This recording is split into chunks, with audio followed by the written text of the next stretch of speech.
ಕುರುಡುಮಲೆ ದೇವಸ್ಥಾನಕ್ಕೆ ಈಗಾಗಲೇ ಡಿಕೆ ಶಿವಕುಮಾರ್ ಹಾಗೆ ಸಿದ್ದರಾಮಯ್ಯ ಅವರು ಆಗಮಿಸಿದ್ದಾರೆ. ಕೆಲವೇ ಕ್ಷಣಗಳಲ್ಲಿ ಅಧಿಕೃತವಾದಂತಹ ಚಾಲನೆ ಸಿಗುತ್ತೆ ಪ್ರಚಾರ ಕಾರ್ಯಕ್ಕೆ. ಸಾವಿರಾರು ಸಂಖ್ಯೆಯ ಕಾಂಗ್ರೆಸ್ ಕಾರ್ಯಕರ್ತರು ಕೂಡ ಈಗ ಜಮಾವಣೆಗೊಂಡಿದ್ದಾರೆ.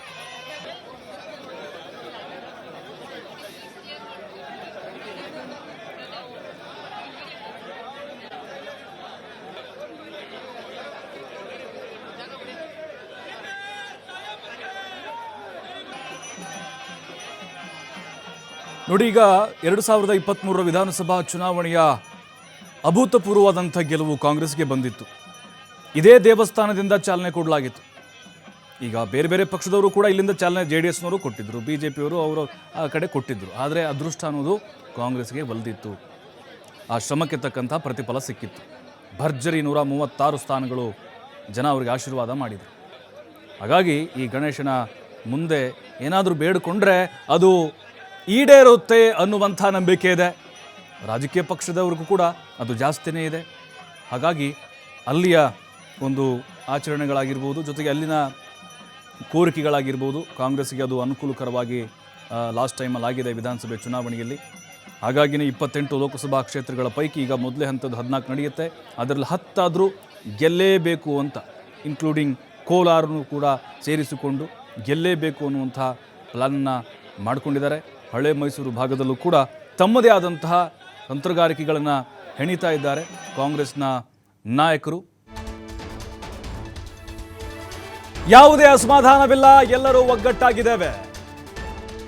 ಮಾಜಿ ಸ್ಪೀಕರ್ ರಮೇಶ್ ಕುಮಾರ್, ಮುನಿಯಪ್ಪ ಒಟ್ಟಾಗಿದ್ದೇವೆ.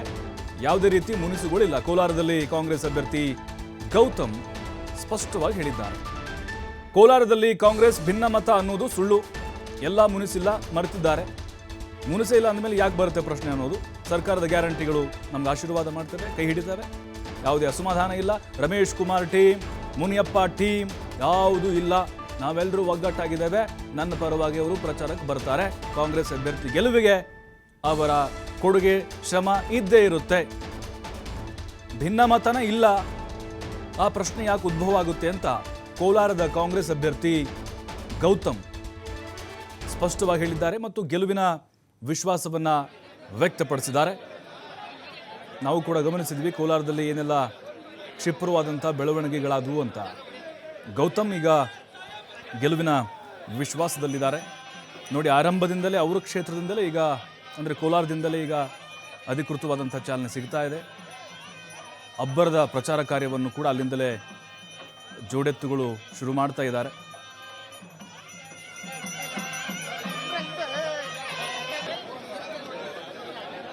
ಇನ್ನು ಈ ಬಗ್ಗೆ ಕೋಲಾರ ಅಭ್ಯರ್ಥಿ ಗೌತಮ್ ಕುಮಾರ್ ಜೊತೆಗೆ ನಮ್ಮ ಪ್ರತಿನಿಧಿ ಶಿವಕುಮಾರ್ ಚಿಟ್ಚಾಟ್ ಮಾಡಿದ್ದಾರೆ, ನೋಡೋಣ.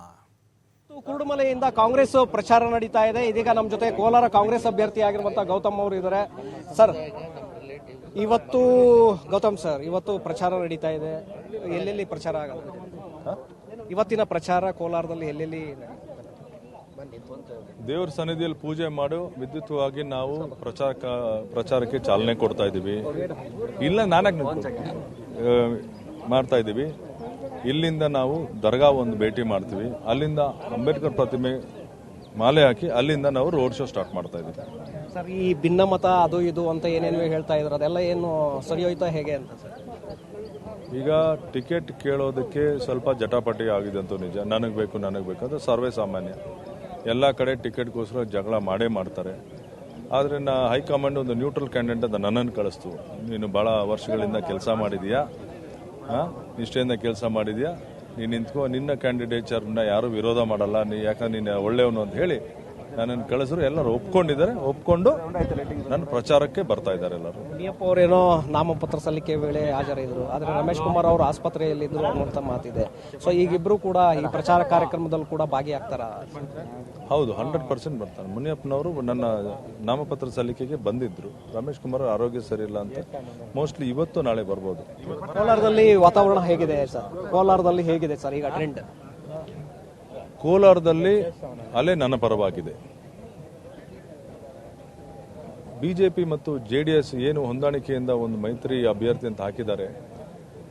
ಮೈತ್ರಿ ಅಭ್ಯರ್ಥಿಗೆ ಬಹಳ ಬೇಜಾರಾಗಿದೆ. ಏನಪ್ಪ ಇವರೇನೋ ಒಗ್ಗೂಡ್ತಾ ಇಲ್ಲ ಅಂತ. ಈ ತುಂಬಾ ಭಿನ್ನವಾದ ಐಡಿಯಾಲಜೀಸ್ ಇಟ್ಕೊಂಡಿರೋ ಪಕ್ಷಗಳನ್ನ ಒಟ್ಟಿಗೆ ಸೇರಿಸಿದ್ರೆ ಲೀಡರ್ಗಳು ಅವ್ರ ಅನುಕೂಲಕ್ಕೋಸ್ಕರ ಅವ್ರು ಮಾಡ್ಕೊಂಡಿದ್ದಾರೆ ಹೊರತು ಕಾರ್ಯಕರ್ತರ ಭಾವನೆಗಳನ್ನ ಕೇಳ್ತಾ ಇಲ್ಲ. 3 ಸೀಟ್ಗೆ ಇವರು ಮೈತ್ರಿ ಮಾಡ್ಕೋಬೇಕಾಗಿತ್ತ. ಎಷ್ಟು ಟೆನ್ಷನ್ ಕೊಟ್ಟರು ಅಂದ್ರೆ ಬಿಜೆಪಿಯವರು, ಕುಮಾರಸ್ವಾಮಣ್ಣ ಹೋಗಿ ಹಾಸ್ಪಿಟಲ್ಗೆ ಅಡ್ಮಿಟ್ ಆದರು.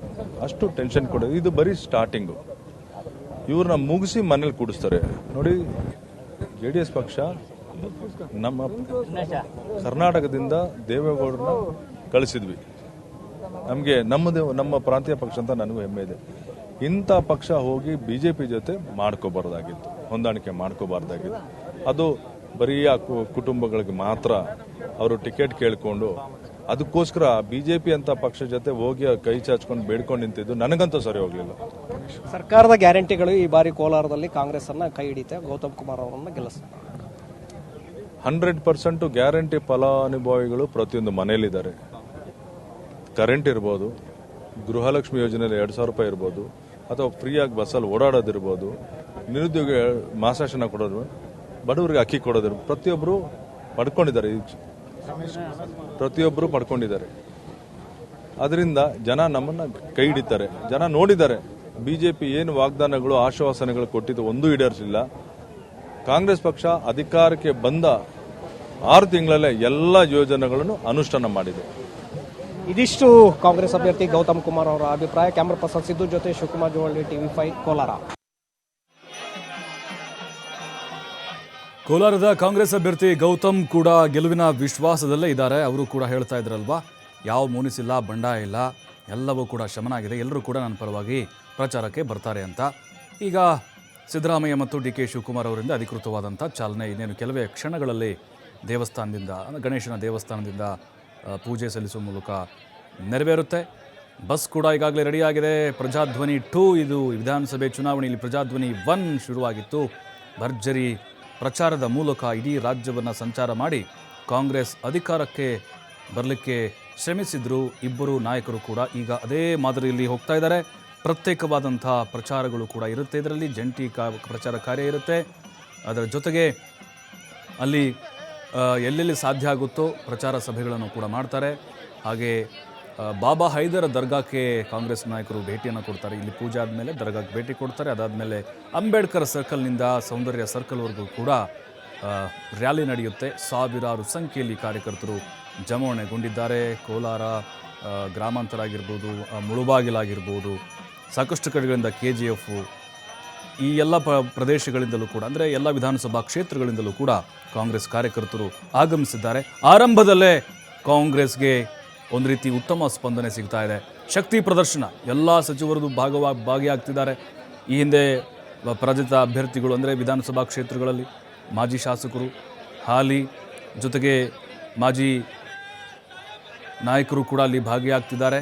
ಹಾಗಾಗಿ ಇವತ್ತು ಕೇವಲ ಯಾತ್ರೆಗೆ ಚಾಲನೆ ಅಷ್ಟೇ ಅಲ್ಲ, ಶಕ್ತಿ ಪ್ರದರ್ಶನ ಕೂಡ ಹೌದು.